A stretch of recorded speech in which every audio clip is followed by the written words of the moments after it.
buenas noches, bienvenidos. Debo decir, estamos en absoluto vivo, 22 horas. Gracias a Luis Majul que nos ha dado el pase. Gracias Parillas Club Buenos Aires. ¿Cómo levanto? ¿Qué dice? Muy bien, muy bien. Me gustó. ¿Podemos hacer después un villancico, alguna cosa? Por supuesto. Podemos hacer. Estelita, buenas noches. ¿Cómo le va? Muy bien, feliz de estar en esta víspera de Navidad, sí, señora, juntos. Bueno, estamos trabajando como todos los días. Hoy hay un gran, debo decir, un living como siempre.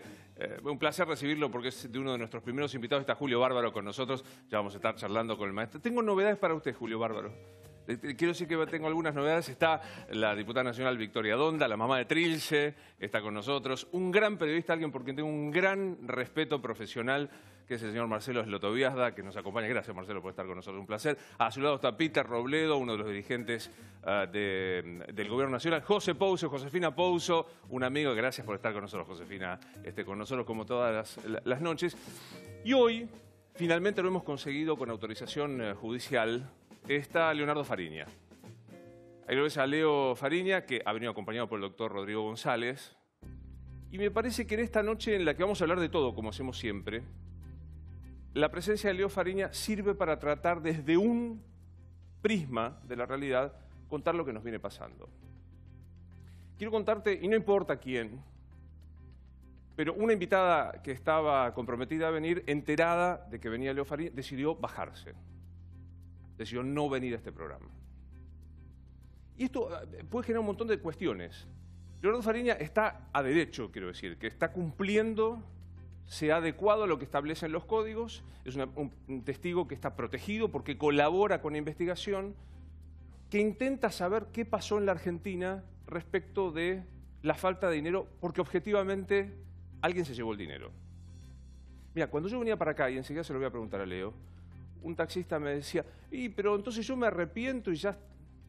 Mira, lo que se intenta saber es qué pasó en una estructura que yo creo, una matriz de saqueo, y que debe ser alguna vez sancionada por el Poder Judicial rápidamente. Vamos a charlar con Leo en lo que pueda decir. Insisto, está el doctor Rodrigo González, que es su abogado, y nos dirá qué es lo que puede decir y qué no puede decir. Obviamente está bajo un régimen especial, no vamos a hacer referencia a dónde vive, a nada que tenga que ver con lo personal, porque estrictamente está prohibido por la ley.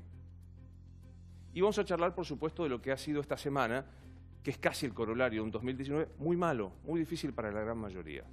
Muy difícil. Quiero decirte, y ya me voy a sentar con mis invitados, que estamos en elecciones.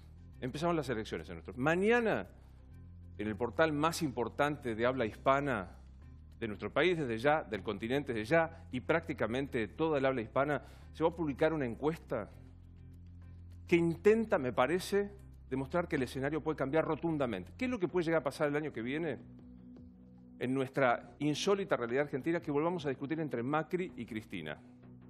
Salvo que haya algunas novedades que hoy te vamos a contar. Lo veo hoy a Marcelo, que por supuesto tiene mucha info al respecto, pero que más allá del juego que a nosotros nos gusta, a las personas como Marcelo Slotoviazda o Julio Bárbaro, que nos dedicamos, bueno, Julio aparte es un dirigente, pero que nos gusta la política, tenemos claro algo, que la política genera cambios si genera mayor bienestar en la gente. Así que en esta víspera de Navidad siempre digo lo mismo, y no me canso de repetirlo. Yo soy agnóstico, no creo. Y sin embargo creo que la fiesta de mañana es la fiesta más maravillosa de la humanidad. A mí me encanta celebrar Navidad. Me encantaría poder celebrarla abrazándome a la fe de lo que es la llegada del Niño Dios. Yo soy tan viejo que no llegaba ni Papá Noel, ni Santa Claus, ni que yo cuánta. Llegaba el Niño Dios. ¿Y sabes por qué te digo que es la fiesta más maravillosa de la humanidad? Porque si crees, y no me canso de decirlo cada año, si crees, es el gesto del Padre, de tu Padre en el que vos crees, que ofrece a su Hijo, al Niño Dios, para que le creas, aún sabiendo que en poco tiempo, en 33 años, iba a ser asesinado por aquellos que nos precedieron en el nombre de no sé qué cosa. Y si no crees, como es mi caso, nace un niño. ¿Hay algo más maravilloso que el nacimiento de una criatura? Por eso, vamos a hablar de política, vamos a hablar con Leo Fariña, vamos a hablar con Peter Robledo y todo esto, pero en este ratito antes de la Navidad vuelvo a apostar a la fiesta más milagrosa de la humanidad. La del Hijo del Padre y la del nacimiento del niño. No digo Feliz Navidad porque es mañana, pero me voy a sentar con los invitados. Venga. Es el conductor Luis Novarecio.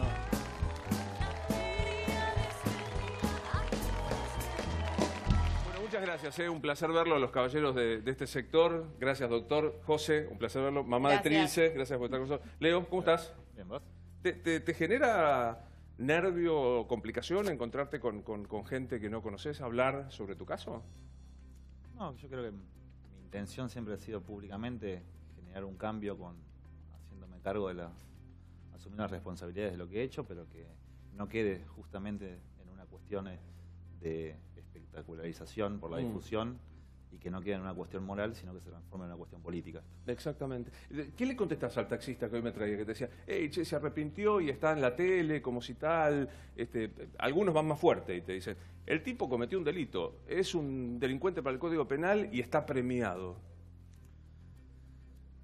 Ante todo, respeto todas las posturas porque mi caso es excepcional. No son muchas más las personas que no cometen delitos a los que alguna vez los cometimos. Eso es una realidad. Segundo, creo que lo que acá se está confundiendo es la adhesión a una ley penal o un artilugio procesal, si lo querés llamar de otra manera, con un arrepentimiento subjetivo. Si yo tengo que responderte, yo tengo que contarte una historia de vida.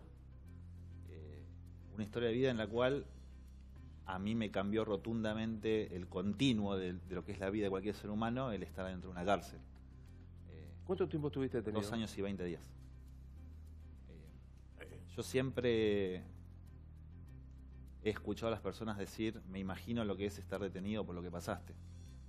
A lo cual respondo que es imposible imaginarte eso, porque la libertad es una cuestión innata en el ser humano. ¿Qué es lo peor que no nos podemos imaginar a los que nunca estuvimos detenidos? Si lo llevas al estamento más simple, es el no libre albedrío. Es el vivir entre 4 paredes, el no poder hacer absolutamente nada de lo que vos quisieras hacer y lo que en mi caso me acostumbré a hacer durante 27 años de vida. Segundo es el descontacto con la realidad. En mi caso particular me tocó haberle sacado años de mi vida a mi papá, haberme quedado en una situación en la cual durante un tiempo no podía tener visitas porque era una persona enferma y el poco tiempo que pudo irme a visitar a la cárcel es responsabilidad mía y no de él. Pero bueno, como te dije, la vida es un continuo, nadie está exento de cometer errores, algunos tienen mayor fortaleza para no rendirse ante algunas debilidades. Mi caso también es particular porque vos imaginate que a mí me pasó esto con 23 años. Y aparte se mezcló, me parece, Marcelo, en Fariña, te casabas con Karina Jelinek, salías en los medios. Es que fue una cuestión muy intempestiva todo. Yo hasta los 23 años era un chico de vida media. Hacía todo lo que los chicos de 23 años hacían. Tenían su novia, salían, en mi caso estudiaba, vivía con mi papá. Yo de un momento para el otro me quedé obnubilado con una estructura de poder, porque yo hoy, después de mucho tiempo pensando, siempre digo que a mí mi debilidad era la plata, pero mi debilidad no era la plata. Mi debilidad empezó a formarse cuando empecé a estar dentro de una estructura de poder que era la que en ese momento ostentaba el Grupo Baez. Pero vos sabés que hay algo muy importante, ¿no? O sea, muy impactante más que importante. El relato de tu historia. Vos denunciaste, yo sé cómo se robaron la plata. Contaste cómo se lavaba el dinero, cómo se sacaba afuera. Y cuando vos estabas detenido en las redacciones, le habrá pasado, llegaban y decían, le cortaron el rodete a Fariña, Jelinek no sé qué cosa, lo violaron a Fariña. En un momento había una... Primero, si puedo preguntarte, ¿pasaste por la situación de vejación personal dentro de la cárcel? Pasé por situaciones de completa indignidad, no a ese punto. Y lo peor de todo es que fueron situaciones que fueron permitidas o son usuales por lo que es el sistema penitenciario federal. al nuevo, No, al preso. El preso no es un ser humano dentro de una cárcel. Por lo menos la cárcel que a mí me tocó pasar. Yo no estuve en un programa especial de el IRIC, en el cual se forma ahora. Yo estuve en un pabellón de población, un pabellón colectivo. Considero que mi detención fue un castigo, más allá que moralmente es lo que correspondía, porque procesalmente no estuvo bien sostenido. Pero yo pasé por situaciones que te puedo asegurar que están por debajo de lo que es la dignidad humana, como por ejemplo lo que es una requisa. Yo siempre digo que las cosas, el cambio que yo hice, y como lo quiero plasmar, quiero que genere un cambio mayor. Julio, ¿qué representa la historia de Fariña o de tantos otros arrepentidos que tratan de contar lo que pasó durante años? El arrepentido es lo que ilumina el pasado. Nosotros tuvimos la desgracia de no tener ningún arrepentido de la violencia, de ninguno de los lados. Incluso Uruguay, la lucidez la dio el arrepentido, la dio aquel que fue capaz de mirar ese pasado y hacerse una autocrítica. O sea, para mí el arrepentido le da a la sociedad una certeza en la crítica. Si no te queda esta cosa que te dicen de la duda. Ahora, cuando hay arrepentido y te dicen que hay trampa, ya es trampa en serio. No es cierto. No puede haber... No es cierto, Julio, que no hubo arrepentidos. Si te referís a lo que fue la violencia armada... En la relación a Uruguay casi nada.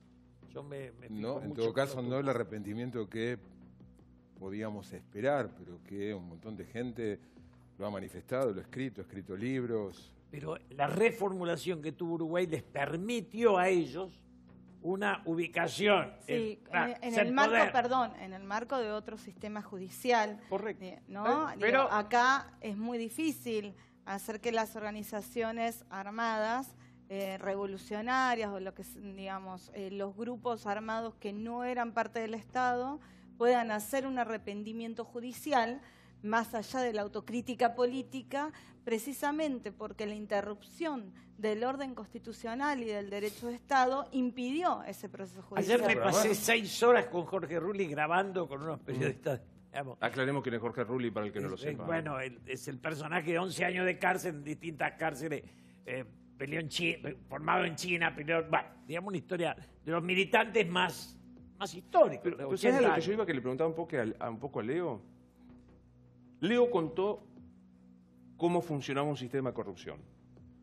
Los cuadernos de Centeno provocaron que los empresarios dijeron, yo coimié, 2 funcionarios políticos por lo menos, Barata y compañía, dijeron, yo recibí, un juez dijo, yo no juzgué, y otro señor dijo, yo lavé la guita. Y todavía pasa esto. Mirá 20 segundos, esta semana lo entrevisté a Daddy Virieva, a quien quiero mucho, y hablando del tema, me decía esto, Daddy.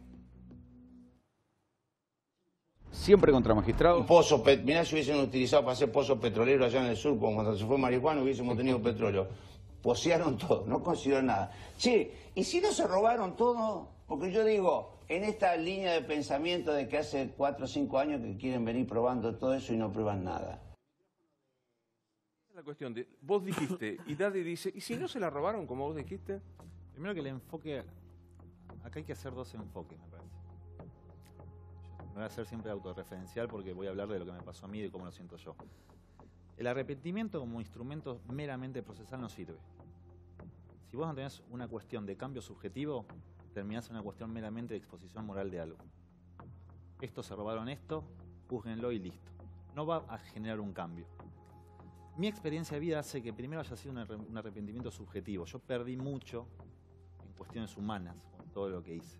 Que no hay manera de que se compare lo que con la satisfacción que yo tuve al lucrar con el delito que cometí en su momento. O sea, son 2 cosas distintas. A vos te iba bárbaro y la pasabas bien robando esa guita, pero no se compara con el momento... Yo también separo acá lo que es el delito cometido por el funcionario público al delito cometido por el privado. Yo no soy un funcionario público. ¿Sí? Mi responsabilidad formal es menor. Es responsabilidad en sí, la prevé el Código Penal. Pero no pondría en el mismo estamento a los empresarios privados que a quienes disponen del heraldo público del Estado en detraimiento de la sociedad. Pero ponele, cuando lo ves a Daddy que dice, ¿y si no se la robó el kirchnerismo el dinero como decimos todos? ¿Qué decís? A mí me consta lo que yo hice con Lázaro, a mí me consta lo que era el sistema de asignación de obra pública. Tampoco hay que tener una cuestión acá de negar la realidad por una cuestión de cercanía política. Yo no creo que el kirchnerismo sea el único partido político que haya incurrido en casos de corrupción. La Patria Contratista, yo recuerdo un discurso una parte de un discurso de la señora Fernández de Kirchner cuando se debatió el tema de los allanamientos en el Senado, en el que ella dijo: no se vayan a creer que la Patria Contratista empezó conmigo. Entonces, si vos haces un análisis de esa frase, ella está reconociendo el hecho. Lo que no está reconociendo es que se haya creado con ella. La historia de Argentina está plagada de corrupción. No vamos a reducir todo a decir, vino un señor que se llama Néstor Kirchner, que está en la provincia de Santa Cruz y trasladó un modelo corrupto a nivel nacional. La obra pública fue siempre igual. La caja de la CIDE en la época de Menem era un instrumento que todos sabemos que se utilizaba. Bueno, Alfonsín, cuando llegó en el 83... debatía la Patria Contratista, digamos, a lo que tenemos... Claro. Pero Alfonsín fue el último que, para mi gusto, lo intenta. Después ya con Menem es una... Digamos, la corrupción con Menem es casi institucional. Por eso te digo, no hay que quedarse con una cuestión de defender un dogma político, porque por definición la política no es un dogma. La política está... la postura política de una persona es completamente subjetiva, es la manera de ver cómo una persona, un grupo de personas implementan cambios en la sociedad y ejercen ese derecho, esa responsabilidad que le conferimos los ciudadanos.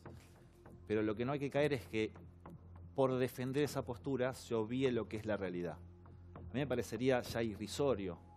Tenés empresarios que te dicen que pagaron coima, tenés funcionarios públicos que te dicen que pidieron la coima, tenés funcionarios públicos que dicen que la recibieron, tenés funcionarios públicos que dicen que la utilizaron para financiar la campaña.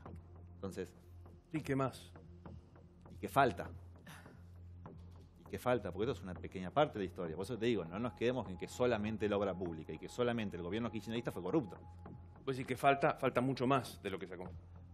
En la causa de los cuadernos, vos me vas acá de lo que son los arrepentidos. Yo no me emparento con ese tipo de arrepentidos, porque esos son arrepentidos meramente procesales, porque si vos ves las declaraciones, fueron ampliando sus arrepentimientos a medida que su situación procesal no mejoraba. Para conseguir la libertad. ¿Qué le pasa con los fenómenos arrepentidos y con Leo en particular, Marcelo?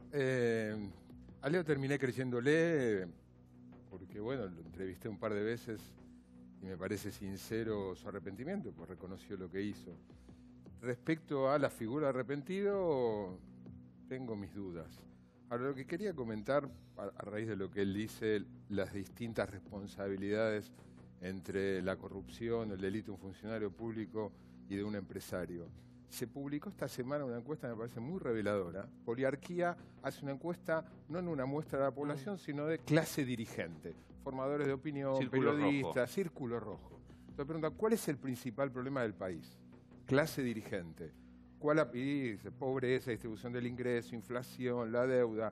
¿Cuál aparece en primer lugar, dicho por la clase dirigente como principal problema del país? La clase dirigente. Hermoso, la clase dirigente hermoso. dice que ellos son el principal problema del país. Sí, claro. Corrupción pero son aparece... nosotros, pero son la clase la otra clase dirigente, no yo. En general, claro, son nosotros. Ahora, ¿sabes dónde aparece corrupción?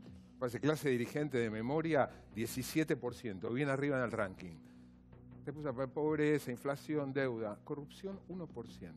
Pero mira, mientras estamos hablando está escribiendo Mario Pontacuarto, probablemente el primer arrepentido, que fue que dijo, yo vi la plata, yo la llevé, yo se las di a estos senadores, el único que fue condenado Pontacuarto. O sea, es maravilloso lo que pasa en nuestro país. El tema es que ahí entras en una cuestión que es inherente a la definición de lo que es el proceso judicial.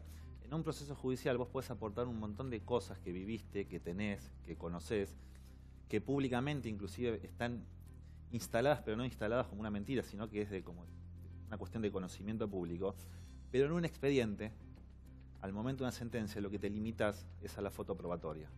Que si vos hablas con un montón de gente del Poder Judicial, te dicen que cuando se juzga a una persona o se juzga un hecho, terminás teniendo una muy pequeña parte de la realidad. Entonces, en el caso de Pontacuarto, yo no dudo de lo que el tipo haya dicho haya sido real. La pregunta es si esa realidad, con todas las falencias que ha tenido históricamente el sistema judicial argentino, más aún cuando se tratan de casos de corrupción, pueden llegar a plasmar el discurso, el descargo del imputado con la probanza. Ahora, Leonardo, en algún momento a vos te dijeron si contás la verdad o si contás determinada verdad, vas a ser beneficiado por... Te voy a contar cómo fue la historia de mi declaración. Te lo pregunto porque Sí, uno sí, de sí, los sí, sí. cuestionamientos, Es uno de los fundamental. cuestionamientos Hoy se es, dice, Bonadío presiona para si usted que... confiesa tal cosa, le doy la libertad. Te voy a contar cómo fue el caso mío. Particularmente cuando yo cuando yo declaro en calidad no de arrepentido, porque cuando yo declaro no existía la figura de arrepentido. Ujú. Yo me adhiero al artículo de imputado colaborador de la ley de lavado de activos. 8 de abril, me llamaron a declarar, se reabrió el proceso de indagatorias a raíz de la aparición de los videos de la gente contando La rosadita. plata. La rosadita. Entonces llamaron a todos los imputados a ampliar declaración indagatoria. Yo, por una cuestión de mucho miedo, estuve hasta último momento decidiendo qué es lo que iba a hacer. Creo que 2 días antes, el 6 de abril, le confirmo mi defensa, previamente haber hablado con mi papá de lo que Ibas a decir. de la postura que iba a tomar. Yo traía un problema bastante grande de hacía 10 días atrás, era que a mí se me vencía el periodo de preventiva y a mí me lo renovaron. Y perdón por la palabra que voy a usar, pero el caradura del juez Carlos Rosansky de La Plata le dijo a mi abogada que me iba a dar 8 años. Un tipo que estaba completamente enemistado para conmigo. Vos que sos abogado sabés que si hay una cosa que no puede hacer un juez nunca es prejuzgar. Entonces yo no tenía juicio y Mira la cara de la doctora Donda, claro. y tenía 8 años de condena. Tipo que, quiero aclarar, para evitar el jury, terminó renunciando. Hoy no es más juez el tipo, gracias a Dios. Tomo la decisión, llego al juzgado, lo primero que hago es aclarar que voy a declarar en calidad de imputado colador. La cara de Casanero fue así porque no se la esperaba. Y lo único que digo es, cuiden a mi familia, porque yo estoy detenido. Pero alguien te dijo, la pregunta con No, Marcelo es no. que no. Mira, declara esto. No. Embadurná En absoluto. a, no sé, Yo a Lázaro, a yo Cristina. yo declaro, y el juez lo que hace es solicitarle al Ministerio de Justicia que por la gravedad de la declaración se me incluya en el programa de testigos protegidos. Otro punto directo, mirado en la óptica tuya, de Sí. lo que vos sabías de Lázaro Báez y demás, ¿Cristina Kirchner es una perseguida política? No, para nada. ¿Qué es? Es responsable de actos de corrupción. Ahora, si vos me preguntás a mí con respecto a las cuestiones de si tiene que estar presa o no, yo estoy más del lado de que las prisiones preventivas no son efectivas. Yo me transformo en una persona que soy completamente... Me gusta el derecho, soy autodidacta del derecho porque no tengo la posibilidad de estudiarlo como lo hacen los demás. No creo, o sea, la única parte que yo no estoy del todo de acuerdo es en las cuestiones de los pedidos de detención. No para con ella, sino para la mayoría de los imputados. El relato de los cuadernos de los bolsos llegando a la casa de la expresidenta de la No, Nación. en mi caso no fue así. ¿Es una perseguida política, Vicky, la expresidenta de la Nación? Yo creo que todas las personas que pasamos por la decisión de ser funcionarios públicos tenemos que someternos a la ley y que en el marco del debido proceso hay que someterse a los procesos judiciales. ¿Es una perseguida? Si hay alguna duda acerca de si ella participó o no participó o es autora de un hecho de corrupción, tiene que estar sujeta al proceso judicial y eso no es ser un perseguido político. Digo, si querés que te lo diga más claramente. Yo tengo una duda. Oye, ¿le puedo hacer una pregunta? Obvio. ¿Estás en contra de las prisiones preventivas en todos los delitos? Mira, el problema que hay con la prisión preventiva no es la prisión preventiva en sí. La prisión preventiva tiene el problema que es muy discrecional con respecto a la aplicación para los jueces. Que ese problema es más que nada, a mí me hablo del sistema penal argentino. A mí no me entra en la cabeza cómo la suerte de una persona en cuanto a una condena, una decisión, depende del juzgado en el que te caiga. La ley es una y es única. Ahora bien, hay delitos que la prisión preventiva es completamente eficaz, como también la extensión de las penas, que son en los delitos de sangre y en los delitos contra la intimidad. Y eso es un pensamiento que lo cree mucho en la cárcel. Aunque te parezca mentira, en la cárcel un abusador, una persona que mató a un anciano, una persona que golpeó a una mujer, no puede estar en un pabellón común porque, como ellos dicen, es pollo. Entonces, pollo. O lo matan o le hacen lo mismo que hicieron. Entonces, una persona que le pegó a una mujer, una persona que mató a un anciano, una persona que abusó de alguien, no solamente que tendría que tener la prisión preventiva, sino que tendría que tener una prisión perpetua, porque el daño es irreparable. El Código Penal, inclusive el nuevo, el Código Procesal nuevo habla de lo que es evitar el proceso penal por la reposición del daño. Mi pregunta es, ¿cómo vos reponés el daño de una vida, de un abuso? Seguro, no hay modo. Por No lo hay modo cual, de hacerlo. ahí es donde se termina el derecho de libertad del que ejecuta ese Pero delito. lo que dijo Farid hace un rato, yo lo comparto. No sé cómo lo ves, Peter. Esta historia de que no se discute si hubo corrupción o no. La historia es, no, pero yo robé, pero aquel otro robó muchísimo más. Entonces, me parece que esta es la discusión que hay hoy entre el macrismo y el kirchnerismo. Sí, cuando se cruzan discusiones. Vos el correo, vos los cuadernos y así sucesivamente. Yo creo que estas discusiones ya no son más de macrismo, kirchnerismo, radicalismo, movimiento de izquierda. Generacionalmente estoy convencido que a la mayoría de mi generación se nos revuelve las tripas. Cuando vos ves que una mujer o un hombre que estuvo en la política toda su vida, funcionario público, termina con una mansión en Tigre, ya no importa de qué partido político es. Ya no importa a qué fuerza representa. Importa que está rompiendo un vínculo de creer en el sistema. Y por eso la clase dirigente queda totalmente desacreditada. Por eso esto nos lleva a un problema que para mí es más grave, que es pensar que todos somos y son lo mismo. Pensar que todos los jueces son corruptos, que todos los periodistas son corruptos, que todos los empresarios son corruptos, que todos los políticos son corruptos. Y hay que decir que no es así. La mayoría hace bien su laburo. La mayoría que labura en política hace bien su trabajo, la mayoría de los diputados y diputadas hacen bien su trabajo, la mayoría de los periodistas hacen bien su trabajo, y por culpa de los que no hacen bien las cosas, se termina descreciendo en todo el sistema. Entonces, para mí lo que termina pasando es que entramos en un problema, que es que aparecen dirigentes o líderes, como en Brasil, por ejemplo, que buscan respuestas simples a problemas muy complejos. Y para mí ahí se entra en un problema social, pero me parece que, en esto coincido con Leo, la corrupción no tiene bandera política. Es un virus del sistema. Sí, los gobiernos pueden tomar medidas para ir reduciendo ese nivel de corrupción en un Estado. Y yo creo que el nuestro lo ha hecho. ¿Vos decís que Sí, ponés la mano en el fuego claramente. por este gobierno respecto en el combate a la Las manos en corrupción? el fuego no se ponen por nadie. Sí estoy convencido en la recta intención de nuestro presidente. Y creo que se han tomado ciertas medidas para, de vuelta, ir desmarañando un sistema... ¿Cómo cuál? que- Perdón. Quiero terminar una cosa. Desmarañando un sistema que, por ejemplo, cobraba la obra pública un 40% más que lo que se cobra hoy, o los medicamentos con el PAMI un 80% más.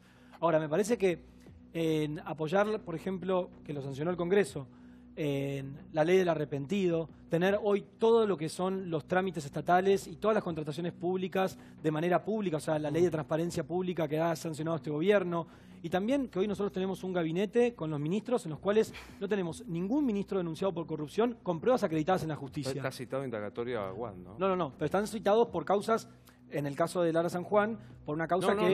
correo. Por Por correo. por correo. Pero, Basavilbaso. No, pero digo, Basavilbaso porque, está por el FGS. no, Está por el FGS, Basavilbaso, que son actos administrativos. Basavilbaso por la venta fraudulenta de acciones. ¿Sí? Fraudulenta, lo que yo considero fraudulenta, que es haber vendido a la baja las acciones del Fondo de Sustentabilidad del ANSES. Pero de todas formas, la verdad es que yo no creo que sea solo una cuestión generacional. Sí creo que en algo tenés razón. Tiene que ver con el sistema. Tiene que ver con el sistema económico y político. Cuando hay un sistema político y económico que es injusto y que genera desigualdad, que genera pobreza, cuando hay un sistema económico y político que no genera trabajo, que genera una sociedad tan desigual como la que tenemos hoy, existen grandes márgenes para la corrupción, porque es necesaria para que el sistema pueda seguir funcionando. Entonces, ¿qué es lo que no hizo este gobierno? Porque con la ley de transparencia convengamos que, de todas formas, conseguir que se publiquen a cuánto venden y compran las acciones el Fondo de Sustentabilidad, quién las compra, cuánto las compran y por qué las compran, termina siendo bastante difícil. Te digo porque lo tuvimos que investigar y fue difícil. Entonces, con la ley de transparencia pública resolvemos una parte. Pero si realmente queremos terminar con la corrupción, necesitamos modificar la ley de ética pública, el Código Penal. Las penas son bajas Claro, para obviamente. este tipo de delitos. Y necesitamos tener una oficina anticorrupción que no dependa del Ejecutivo. Yo, digo, hay gente a la que le tengo afecto de habérmela cruzado en la vida, a Peter, a Laura Alonso, digo, ahora no puede estar en la oficina anticorrupción, realmente. ¿Vas a ir contra la corriente? Sí, son las 22:30, Sí. ¿no? Un programa político y sin minimizar en absoluto la corrupción. Hace media hora estamos hablando de la corrupción. Problema gravísimo, hay problemas mucho más graves. Mucho más graves en la sociedad, un poco sumándome a lo que está diciendo Vicky. Y la corrupción tiene todas unas consecuencias muy negativas para la sociedad, pero además mucho de espectáculo. Y desde los medios usamos la corrupción para espectacularizar programas de televisión, para espectacularizar información y demás, y creo que estamos dejando de lado problemas mucho más graves, Por ejemplo, sin minimizarlo. Los que acaba de mencionar Vicky, ¿no por crees que está empezar, vinculado? por supuesto, todo está vinculado. Ahora, la desigual distribución de la riqueza, el exceso de endeudamiento, las tasas de inflación, los problemas de concentración económica, etcétera, etcétera, etcétera, todos tienen algún vínculo a la corrupción, pero tienen en sí mismos, son un problema al que se les presta mucha menos atención nosotros desde los medios que la corrupción. Lo tomo. Yo creo que... Sí, Peter, te escucho, pero digo... Hasta llegar a exageraciones como decir, se robaron 2 productos brutos. Sí, pero decir una cuestión, a mí la verdad me sorprende lo que decís, porque pensar que la corrupción es montado en un show periodístico de televisión, creo que es no haber caminado cientos de barrios en el conurbano que figuran terminados con agua, con cloaca, con asfalto, obras públicas en la Patagonia de represas no terminadas. Rutas y enteras. Cientos de personas que murieron en rutas que figuran como terminadas. Eso es la corrupción, no es solamente el show de Cristina o el show de X político. Es llevarse puesto la vida y la calidad de vida de muchísima gente. Para mí es un problema pero muy serio. Gravísimo, es un problema gravísimo. Está tan mal como pensar que la corrupción es revolear bolsos y no abrir y no mandar la plata a los paraísos fiscales. Dejá terminar la idea. Sí, te dejo terminar.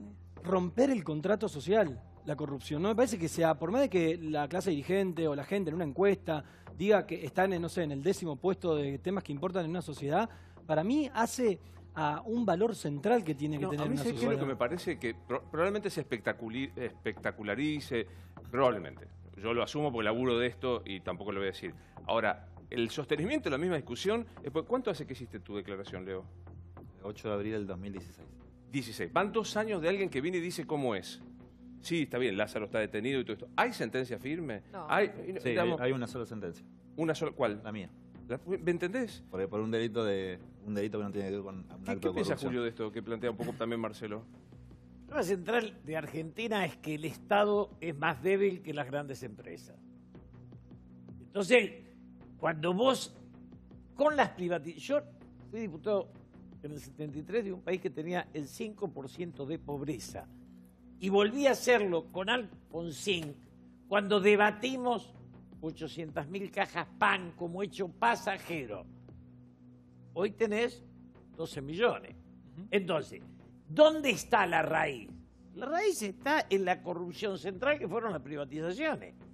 Donde tomaste hasta las rutas que había hecho el Estado y el señor puso una barrera y se las llevó. Otro se llevó el aeropuerto, otro se llevó el juego, otro los hospitales.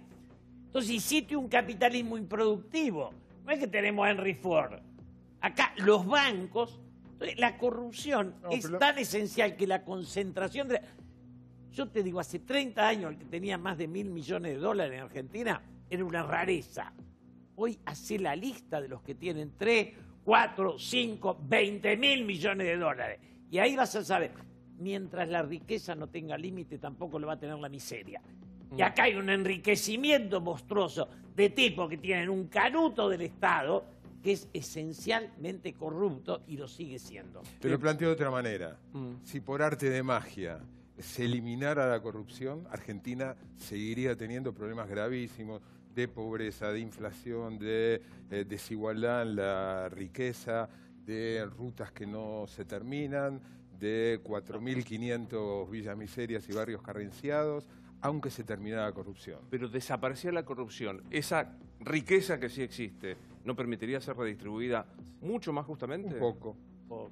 Un poco. Un poco. Muchísimo menos que la fantasía de que eliminamos la corrupción y pasamos a vivir en Noruega. La corrupción no explica la miseria. Esto es lo que no explica la miseria. Ni por asomo. Ni por asomo. O sea que el sistema corrupto no fue el provocador de la miseria. No, el sistema necesita la corrupción para poder funcionar, que es al revés. Que no es que, digo, no es que el sistema es corrupto, no es que hay un sistema corrupto, sino que este sistema económico y político necesita, como un virus, como dice Peter, la corrupción. Y es por eso que no es cierto que el que es rico no roba. Porque también nos convencieron de eso, ¿eh? También nos convencieron de que había muchos que iban a llegar al poder y que como tienen plata no van a robar. Y que casi hacían como un esfuerzo patriótico de venir a la función pública. Y la verdad es que lamentablemente la justicia no avanza en esas causas, pero debería avanzar en causas como, por ejemplo, la modificación por decreto de la ley para para blanquear, claro, para blanquear capitales. La modificación por decreto y la inclusión de los familiares en contra del espíritu de la ley, que tiene una causa abierta, una causa, además, una denuncia penal que llevamos adelante a algunos diputados, debería investigarse a ver por qué era tan necesario. Mira, más aún. Vinculado con esto, pero digo, ¿vas a laburar con el kirchnerismo? Nosotros vamos a trabajar con todos y todas los que podamos ponernos de acuerdo en qué estado necesitamos para salir del pozo en el que estamos. Vos no, Vicky, que siempre me contestas. No te formatees con la política de los políticos que le preguntás, hace frío, hace cola. La temperatura del polo. Digamos, ¿estarías dispuesta a sentarte a la misma mesa con Cristina Fernández de Kirchner? La verdad es que Cristina Fernández de Kirchner no me ha llamado, yo no me he sentado todavía y cuando pase te llamo y te cuento. Pero a ver qué decisión tomo. Si me decís, ¿conducirías un programa en la CNN? No, diría yo. Yo me sentaría... Es que estoy re cómodo acá, la estoy pasando re bien acá. Para que te llamen de la CNN. Me llama más, mañana me señor, no sé cómo llama el señor, ¿cómo llama el señor CNN? Perdón, la unidad con Cristina para mí yo creo que hay que sentarse con todos los dirigentes del sistema democrático a charlar, porque estamos en democracia, con todos los dirigentes y las dirigentes. ¿Construís un espacio con Cristina? Digo, lo de construir el espacio no te lo respondí. Yo creo que hay que sentarse a charlar con todos los dirigentes y las dirigentes del sistema democrático, con todos, digo, así como... ¿Te sentás con Macri a construir? A construir, sí, no me puedo poner de acuerdo en el modelo de Estado con Macri, digo, sí me siento a hablar, pero no a construir. No construir. ¿Qué decía Julio? Perdón, lo interrumpí. Para mí, ni Macri contiene eso que llaman la nueva política, ni Cristina el peronismo. Lo ideal sería que los dos se retiren y podamos ser un país pacífico. Los dos son jefes, parasitan la grieta, ambos. Son halcones que plantean el conflicto. Ojalá podamos tener una alternativa de futuro. Que 23, me faltan 5 para el 28, ¿no? ¿Usted quiere que se retiren Macri y Cristina? El país... La esperanza para él. Porque el día de los inocentes. No, claro, falta. Pero el optimismo en la Argentina tiene que estar con la secta. Para ser optimista tiene que ser un fanático de Macri, pues si tocas la realidad ya no sos optimista, ¿o no? Sí. Y del pasado de Cristina. Después estamos los que no somos fanáticos, que transitamos este espacio de la duda que bastante... Mañana, insisto con esto, mañana se va a publicar una encuesta que dice que si María Eugenia Vidal se presentara en lugar de Macri, ganarían todos los escenarios. ¿Te imaginas un enroque que Macri diga no me presento y se presenta Vidal? Depende mucho de lo que pase en 2019. Hoy por hoy no solo por lo que yo imagino, sino por la información. Macri es el jefe. Macri quiere ser reelecto. Va a depender de qué pase en la economía. Si la economía se sigue derrumbando en abril, mayo, lo volvemos a conversar. Hoy los jefes que fracasan a veces no se te van, quepa duda que Macri quiere postularse, está pensando... No hay duda, para mí no comparto el diagnóstico. Vos decís que no, es el candidato a presidente. A mí, yo recién hablaba con el Loto antes de estar en vivo, La verdad que nosotros venimos de una fuerza política que si en algo no tuvimos que creer nunca fue en las encuestas. Pues si hubiésemos creído en las encuestas en el 2015... Es lo único que creen. No, Marcos Peña es lo único que creen. Macri no sería presidente, María Eugenia Vidal no sería gobernadora. Acordate cuando María Eugenia empezó en la elección, hasta no 2 meses antes de la elección decían que era una hate y que no entendía mucho nada y que no iba a poder ser gobernadora. Ahora quieren instalar que María Eugenia va a reemplazar a Macri para la candidatura. Me parece que eso lo tiene que determinar Cambiemos. Ya lo hemos dicho, el candidato a presidente va a ser Mauricio Macri, no va a ser la gobernadora Vidal. María Eugenia lo ha dicho ella misma, que ella va a seguir trabajando en la provincia de Buenos Aires. Lo dijo en su discurso de Asunción en el 2015. Pero déjame decirte algo que me acabo de acordar cuando justo lo hablaba hoy con una persona del gobierno de la provincia. Cuando llegó María Eugenia al gobierno de la provincia de Buenos Aires, para que pongamos la corrupción en términos reales, en el depósito donde están todas las herramientas en caso de inundaciones, por ejemplo, o en desastres naturales, ¿sabes cuántos colchones encontraron? 23 colchones. ¿Sabes cuánto figuraba que supuestamente había en depósito?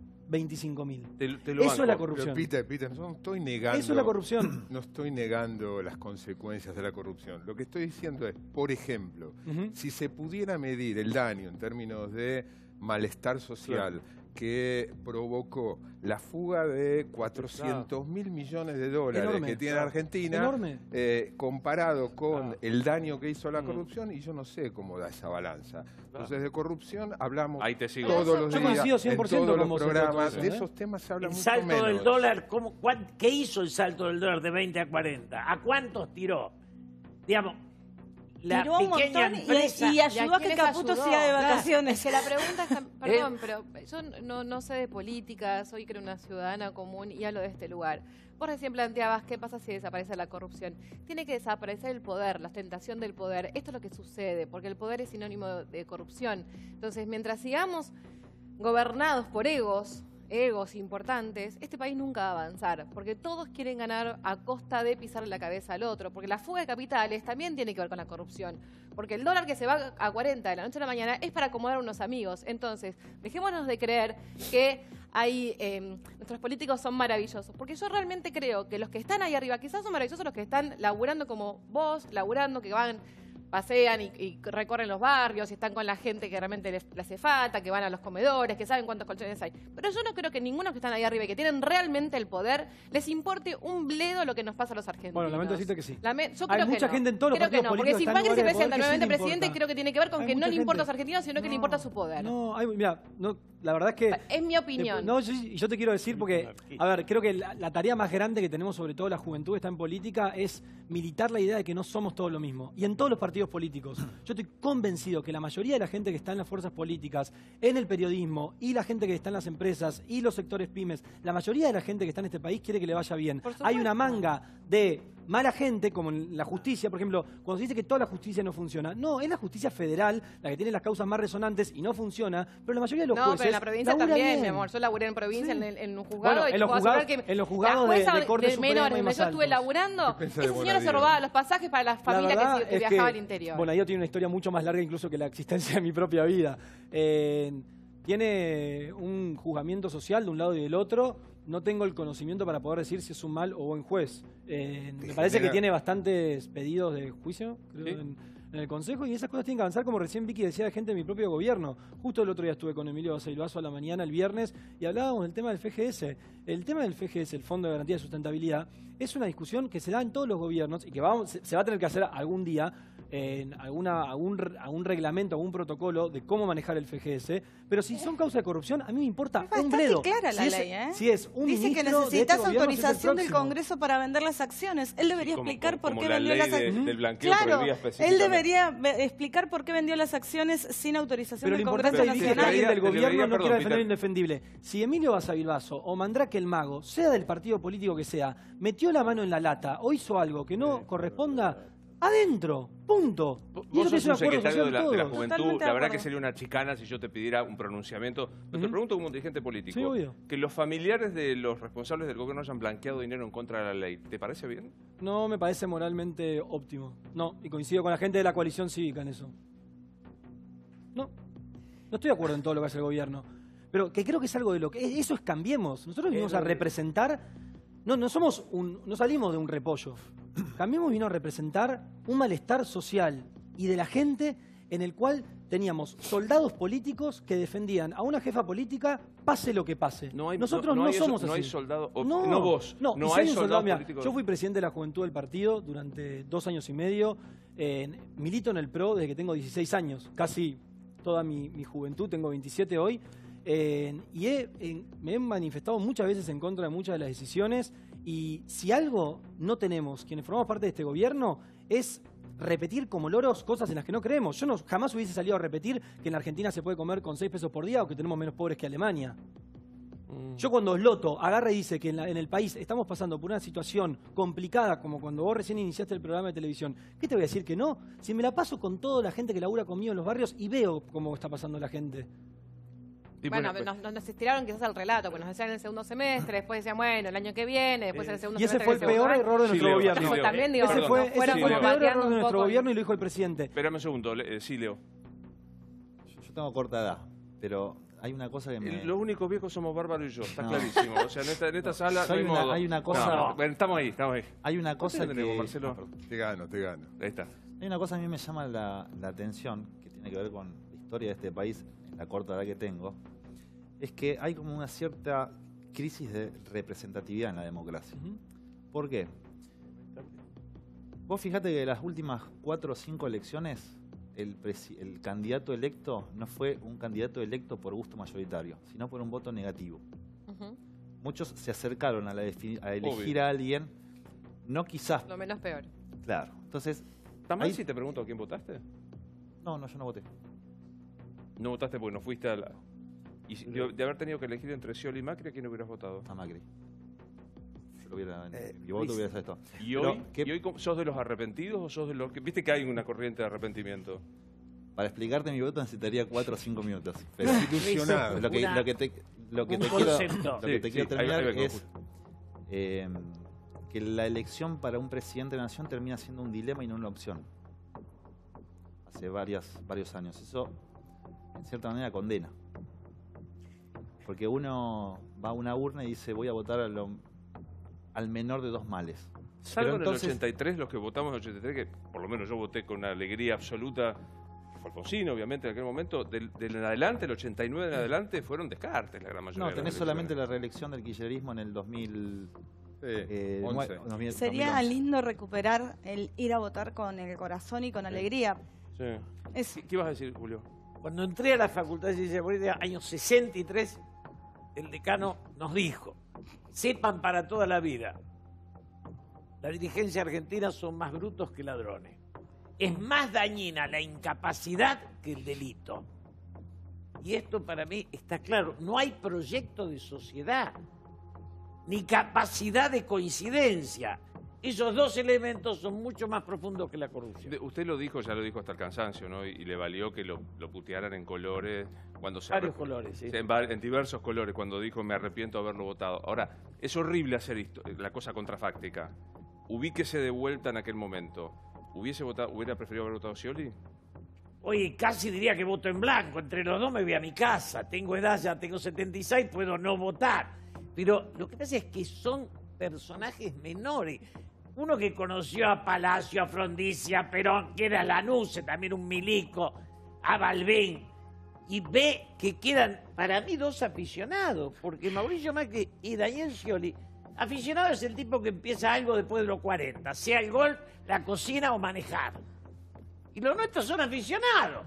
Usted se muda a Uruguay, a Chile, a Brasil, y hay en Bolivia la política tiene pensamiento. Los tipos tienen que escribir libros para ser dirigente. ¿Y si el dilema de vuelta es Macri o Cristina el año que viene? Yo creo que el país choca. Vamos a discutir quién va a conducir al default, si Cristina o Macri. Pero a la salvación ninguno de los dos, ¿eh? O se van los dos o no hay país. Te interrumpí, Leo, cuando estabas tratando de explicar esto de la crisis de representatividad, y vos decías que me sorprende, o sea, porque yo te conocí por la tele, nunca te había visto, después sí, alguna vez te entrevisté, y eras un tipo que parecía que mirabas a la política desde lejos, y hoy te veo como muy interesado con el tema. Es que la historia política y la historia económica a mí me gusta mucho. No te lo puedo explicar. No, te voy a dar el título cortito porque no hay tiempo, pero si vos me decís a mí hoy, a quién votaría de los candidatos que hay, yo sí votaría a Macri. Pero es por una cuestión de diferencia en mi concepto de aplicar un programa y aplicar una política. Yo creo que Macri hoy en día está aplicando una política, no un programa de manera extensa.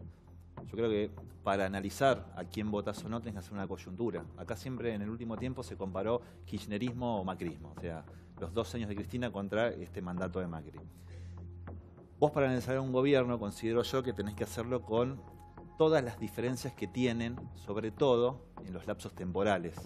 Vos para analizar el kirchnerismo tenés que analizar 12 años de gobierno. Vos para analizar al macrismo tenés que analizar 3 años hasta ahora. En términos meramente objetivos del libro de facultad de lo que yo concibo a la economía, lo que se plantea en términos abstractos me parece bien. O sea, que el país no tenga más déficit fiscal, que el país no tenga inflación y que el país no intervenga en el mercado cambiario. Eso es una cuestión meramente de libro. Claro. Me parece a mí que la gran crítica que yo como ciudadano hago en lo que vi de este tiempo es que el macrismo replicó lo que venían haciendo los gobiernos anteriores, que es no decir la realidad ante todo. Eso se transformó después en una cuestión de impericia. Creo que, mira lo que te voy a decir, el núcleo de la conformación de las personas, de cómo que tuvo el gobierno de Macri al asumir, ya eso te decretaba que algo iba a andar mal. Claro. Porque vos separaste políticas económicas en un montón de personas, supuestamente para no concentrar poder, pero cada persona que tenía que tener una función pensaba distinto al otro. Te puedo traer un segundo a lo que, porque cuando lo puse a Dade lo hice con la mayor, con la deliberación del caso. ¿Vos alguna vez describiste tu relación con Lázaro casi de padre a hijo? Por lo menos así la consideré yo. Por lo menos así la consideré yo. Hay otra, esto hablándolo. Estamos hablando de Lázaro Báez. En análisis me dijeron que no era tan así. Me dieron otra explicación que parece razonable. Si te está viendo en este momento, Lázaro, ¿te da ganas de decirle algo? Lo mismo que intenté hacer cuando salí de la cárcel, que colabore con la justicia. Yo le intenté mandar un mensaje por una persona que llegó a verlo y le dije 3 cosas que podían pasar. Una es que se iba a perder el crecimiento de sus hijos, otro el nacimiento de su nieto y otro que es la muerte de su madre. Bueno, las 3 pasaron. Es una pregunta de manual, pero intenta ser representativo. Después de lo que vos viste e hiciste, ¿era fácil robar, sacarse ese dinero, afanarse ese dinero? La pregunta está mal porque el dinero ya había sido robado, si lo querés llamar de una manera. Lo que a mí me tocó hacer era un proceso de estratificación del dinero que ya... Ubicar ese dinero que se había sacado. Claro, son 2 cosas distintas. Te respondo a la pregunta, si querés. Sí, era muy fácil sacarlo del arca del Estado porque el sistema era fraudulento. O sea, había un Estado que llamaba a una empresa que era que tenía el monopolio de esa acá tenés una particularidad. El delito nace del Estado, el partícipe es el privado, el partícipe no es el Estado acá. El delito parte del Estado. No es que viene un tipo, llámese Juan Pérez, constructor de obra pública, amigo del presidente o presidenta, quien sea, diga, sí, vamos a hacer un negocio, yo te presento esta obra, dámela. No, era un sistema. Vos no podés pagar una coima si el precio que el Estado te saca a licitación no te prevé ese spread. Es simple. Esto es una administración, si lo querés tipificar de alguna manera, mi manera de verlo es una administración fraudulenta. Y el delito parte del Estado. Y a los miles de Dade que dicen, ¿a dónde está la plata? Excavaron la Patagonia. ¿Viste que dice? Le excavaron la Patagonia y no encontraron nada. A ver, encontrar dinero efectivo es muy difícil, porque es muy fácil esconderlo. El problema es que si vos tomás un patrón común en todas las causas de corrupción, de lavado de activos, vos vas a ver que los problemas surgen en el traslado del dinero, porque de una u otra manera deja una huella. Sumado a que muchas veces empezaron, como es el caso de Báez, se compraron 27 veces la ciudad de Buenos Aires en tierra. Entonces no te empieza a cerrar el blanco. Pero en el caso de Báez es un caso particular, porque él tenía como único ingreso la obra pública. No tenía una empresa de servicios que te permite, che, te facturo un servicio por un palo, pero en realidad me das 10. Yo todo lo que cobraba lo tenía del Estado. Entonces tenés que empezar a ver cómo justificás vos ese patrimonio que tenés si el único dinero que vos te viene es del Estado. Es difícil ahí. Pero no, yo soy de los que siempre dicen no van a encontrar dinero en efectivo. Tiene que pasar un milagro. Tiene que pasar un López que te tira un bolso, que nunca lo vi en mi vida. No sé, la verdad que pasó ahí una cosa completamente extraña. Lo que vas a encontrar son residuos. Puedes encontrar dinero en el exterior en cuentas, como pasó, patrimonio registrado en otro país. Leonardo, ¿qué banqueros, qué financistas te consta que participaron de ese sistema? ¿Te consta? Financieras, la mayoría de las que yo trabajé. Por ejemplo. Pasamar, Turimar, Forex Cambio, Agüero. ¿Bancos? El problema con los bancos, el único banco con el cual a mí me tocó hacer operaciones de ese tipo era el HSBC. Pero todas las financieras, para existir tienen un banco atrás. Aclaremos Todas. para los que, digo, porque el que nos está viendo del otro lado no tiene la menor idea de cómo funciona esto. Llega esta guita absolutamente espuria y hay que ubicarla en algún lugar, o en propiedad, que hay o que sacarla. ¿Qué cosa? El sistema. El dinero. Es que el objetivo al dinero se lo da el dueño. Hay plata que está todavía guardada seguramente en un montón de lugares. Hay plata que está en propiedades, con testaferros. Hay plata que está con escrituras no inscritas en registros de la propiedad. Hay plata en cuentas en el exterior. Hay dinero en bienes registrables. Hay dinero en simulación de inversiones. El destino del dinero se lo da el dueño.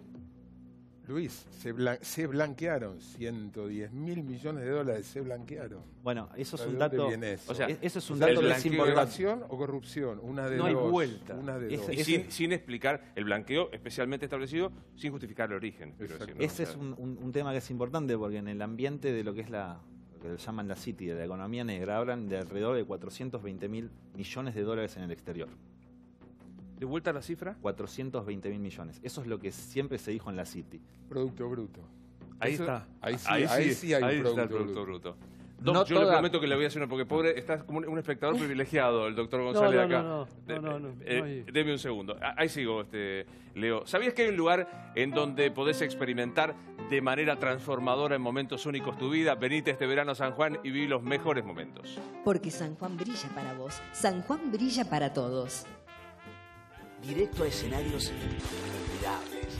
Pescás, caminás, saltás, mirás, trepás. Tenés preparado el mejor momento. Venite a San Juan. Odio hacer esta pregunta porque la política y la justicia no es un acto de fe. Viste que los periodistas tendemos a hacer la pregunta, ¿le crees? Esto no es un acto de fe, no es un acto religioso, pero no tengo más remedio. ¿Le crees a Fariña, Josefina? Ahora sí. En un principio siempre pensé que era algo, que era un show montado por la nata, digamos, por todo lo que se habló. Y a mí me gustaría preguntarle algo, aprovechando esto que vos me decís. Ahí venimos. Esta Navidad con SodaStream se volvieron locos. La máquina Fitzy a solo 2.999 pesos para tener soda fresca y siempre disponible en tu casa. Cuéntenos, Estelita. Sí, Luis, es la mejor oportunidad para regalar comodidad, ya que no hay que cargar más botellas pesadas, salud con la hidratación de la soda y sustentabilidad al no tirar más botellas a la basura. Tiene garantía de 2 años y encima cada litro te cuesta menos de 9 pesos. Llegó SodaStream.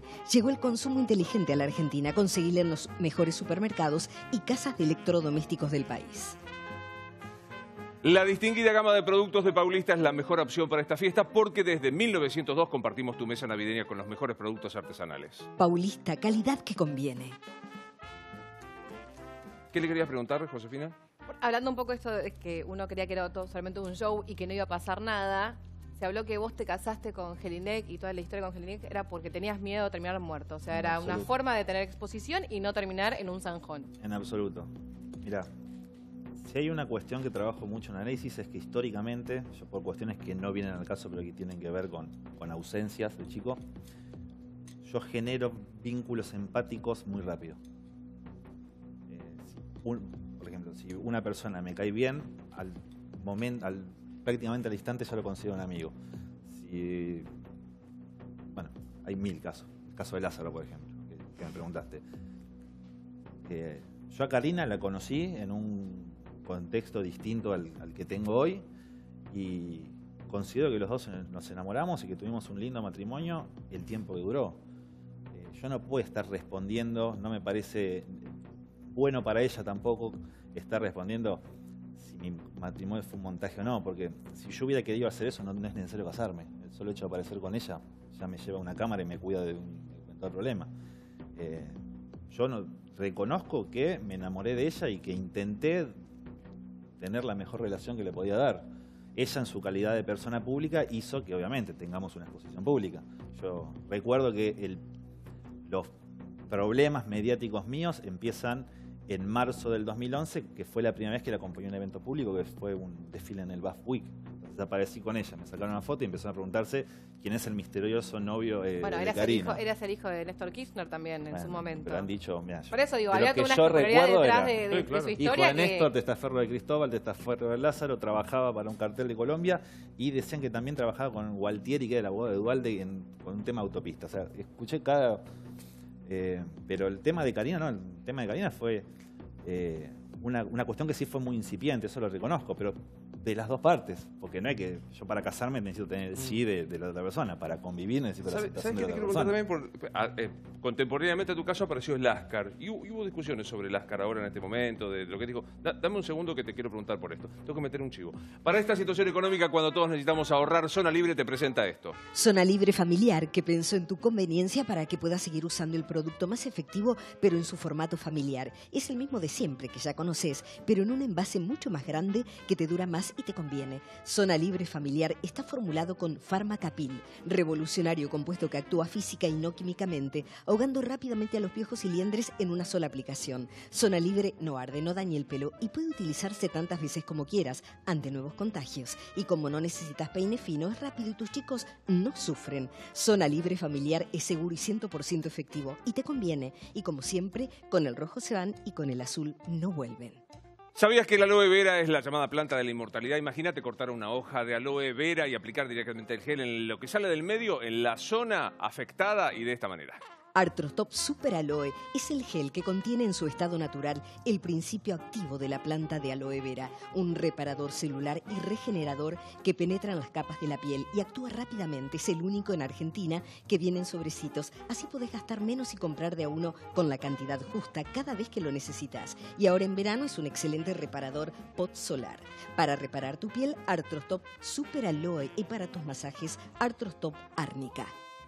Muchas gracias a Marcelo Cagnoli por la charcutería artesanal. Están comiendo nuestros invitados, así que muchas gracias. Lo encontrás en todas las redes sociales. Marcelo Cagnoli, bien en italiano. Cagnoli, Marcelo Cagnoli, en Instagram, en Facebook y demás. Gracias a la gente de Artisan, las mejores camisas que tiene Buenos Aires. Un abrazo para el señor Turco Samuelian, de la gente de Artisan. Y a Salón Berlín, que se ocupa de mi barba y pelo, bueno, incipiente la de aquel, pero de verdad, un gran abrazo a Fernando Ailo y a toda la gente de Salón Berlín. ¿Cómo estás viviendo, Vicky, todo el episodio Pablo Marchetti, la discusión que hubo sobre un texto sobre su hija más grande, no Trilce, la otra hija? Bien, porque aparte como tuve un año muy fácil, claro, que no me peleé con nadie, no pasó nada. No, la verdad es que fue muy duro. Fue muy duro ser protagonistas de esta campaña sucia de parte de algunos sectores del poder, sí vinculados, y por un estudio que hicimos, a la derecha más reaccionaria, a la derecha vinculada a los sectores antiderechos. Por las dudas, para aquellos que no lo sepan, no voy a entrar en detalles, pero apareció un texto que había escrito Pablo respecto del amor físico que sentía por su hija de, creo que 9 años, tenía una cosa así, y hablaba de que él entendía la atracción física, que ponía un límite, pero que entendía la atracción hasta que el amor más sublime, que era hacia su hija, se expresaba en un contenido físico. Bueno, lo que hay que aclarar es que ese texto era un texto de ficción, escrito en primera persona, sí ponía el nombre de su hija mayor, de la hermana de Trilce. Yo quiero decir un par de cosas.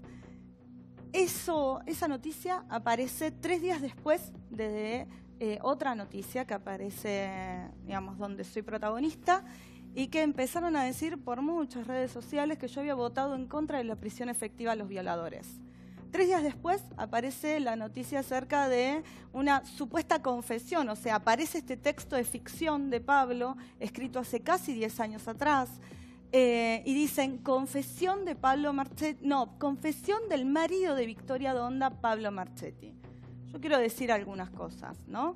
Primero, que obviamente hay una campaña para desprestigiarme a mí, pero también para desprestigiar a Miriam Bregman, para desprestigiar a otras diputadas que hemos votado a favor del aborto y que tenemos una actividad política muy vinculada a los temas que van a favor del derecho. Nos han dicho que recibimos plata de Soros, nos han dicho barbaridades en las redes. a Silvia Los Penato, digo, atravesó todos los partidos. Romina del Plan, no me quiero olvidar de ninguna, pero todas hemos sido víctimas de esta campaña. Hace una semana se centraron en mí. Entonces, ¿qué dicen?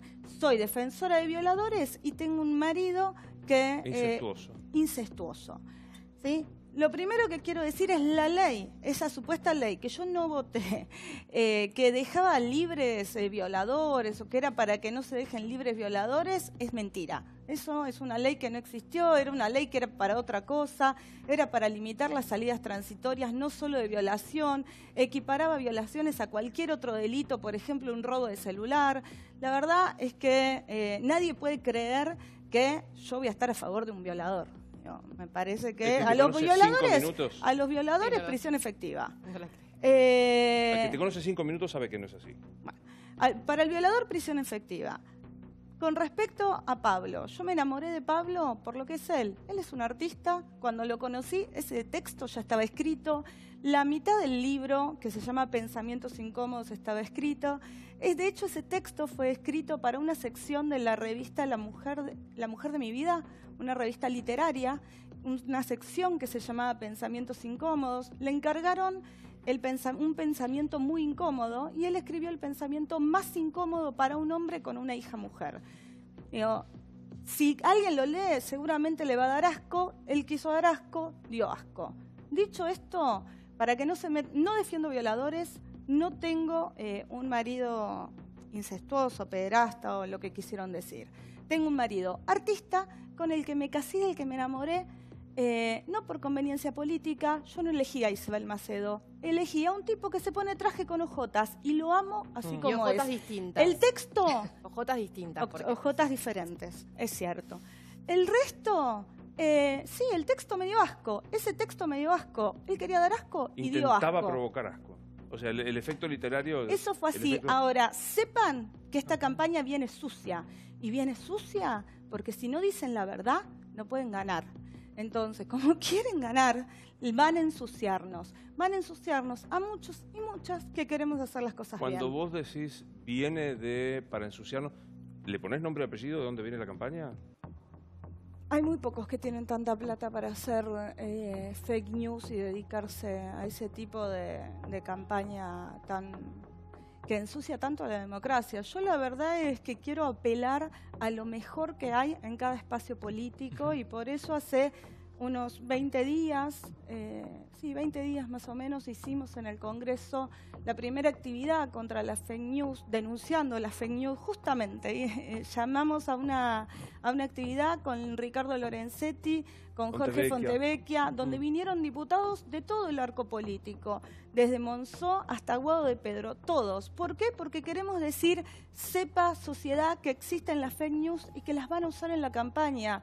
Y por lo menos algunos no estamos de acuerdo con usarlas, porque es ensuciar la democracia. Luis, es importante trabajé con Pablo Marchetti. El texto realmente causa asco, como lo reconoce la propia Vicky.